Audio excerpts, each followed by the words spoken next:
Pour l'épidémie coronavirus, pourquoi vous avez décidé à sensibiliser les gens à sillonner dans les... Vous savez, aujourd'hui, l'actualité, c'est coronavirus.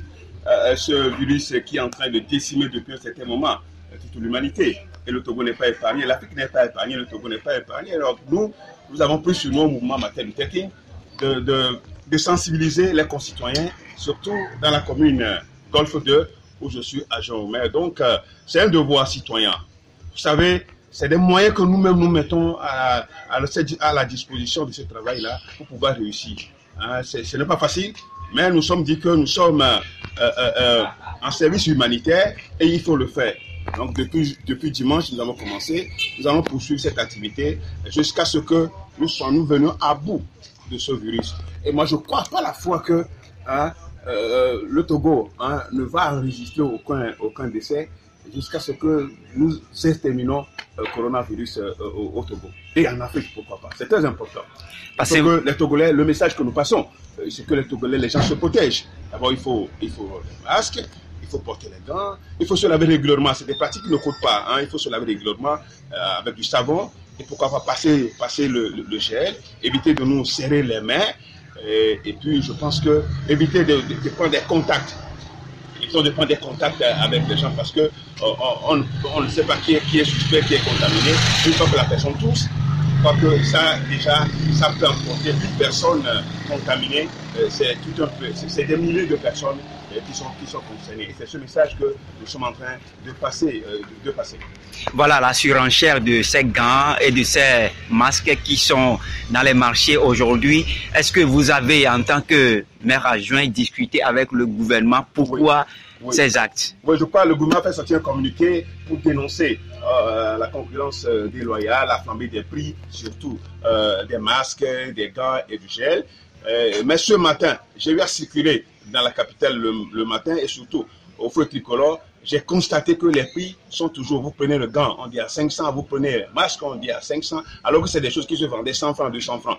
Donc, une fois encore, nous attirons l'attention du gouvernement que malgré son communiqué, les prix sont toujours restés inchangés. Et cela fait très mal.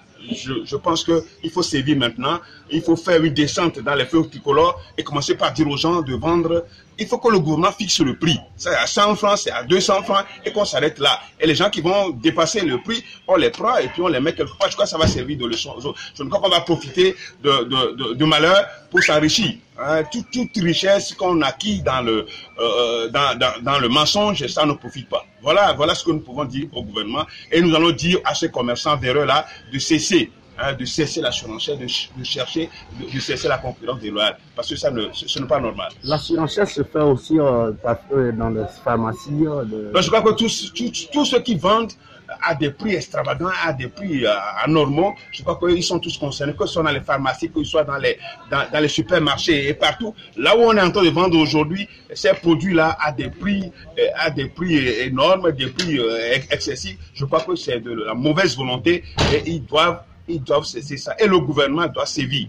Parce que quand vous passez, on dit, les gens, leur doléance, c'est qu'on puisse baisser le prix de ces matériels-là qui sont habituels contre le virus, pour la protection contre ce virus. Donc, je crois que le gouvernement doit sévir et c'est très important. Il faut que la force passe à la loi et c'est ce que nous attendons du gouvernement. Donc, ce message-là est pour tout le monde. Et nous devons prendre conscience de la chose et faire de telle sorte que chacun puisse avoir. Et il revient au gouvernement de subventionner. Pourquoi pas le gouvernement de subventionner? Je crois que nous avons certaines informations pourquoi le gouvernement est en train va fournir aux populations des masques et des gants et du gel. Je crois que nous attendons cela. Il faut le faire rapidement pour ne pas faire le médecin après la mort. Il y a certains membres Nous pouvons appuyer nos collègues qui ont demandé à ce que le dépistage soit fait sur tout le territoire. Parce que dès qu'on passe au dépistage, on est sûr de ceux qui sont atteints, ceux qui sont suspects, ceux qui sont contaminés, et on va les mettre en quarantaine.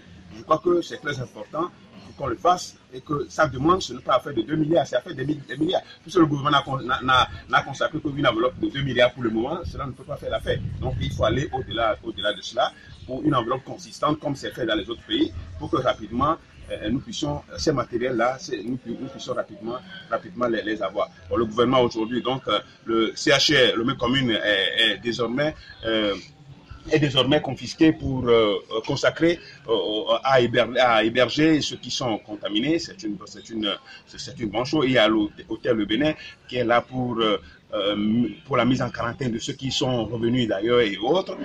Bon, qui ont traversé les autres frontières, donc c'est une bonne chose. Donc il faut aller au-delà. Maintenant, le temps presse. Le temps presse, l'heure est grave. On ne va pas s'asseoir. On ne va pas attendre que quelqu'un soit mort avant de le faire. Non, je crois qu'il faut que maintenant, le cas de contamination diminue. Dans 24 heures, qu'on n'ait pas de cas contaminés, dans 48 heures qu'on n'en a pas, je crois que ça va, c'est ça qui va rassurer. On ne veut pas que ça évolue, le cas de contamination évolue. Pasteur, merci. Merci beaucoup, ça a été un plaisir.